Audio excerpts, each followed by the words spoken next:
ছোট্ট আমার মেয়ে সঙ্গিনীদের ডাক শুনতে পেয়ে সিঁড়ি দিয়ে নিচের তলায় যাচ্ছিল সে নেমে।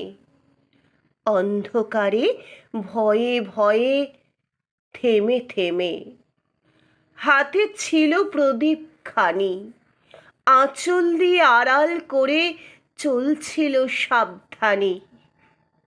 আমি ছিলাম ছাতে, তারায় ভরা চৈত্র মাসের রাতে। হঠাৎ মেয়ের কান্না শুনে উঠে দেখতে গেলেম ছুটে। সিঁড়ির মধ্যে যেতে যেতে প্রদীপটা তার নিভে গেছে বাতাসেতে।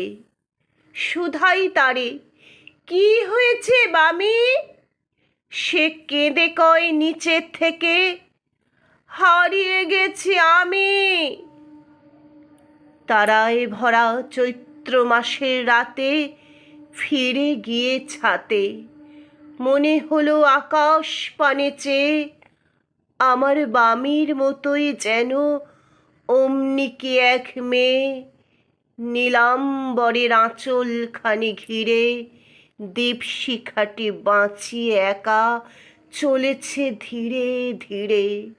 নিপ্ত যদি আলো যদি হঠাৎ যেত থামে, আকাশ ভরে উঠত কেঁদে, হারিয়ে গেছি আমি, হারিয়ে গেছি আমি।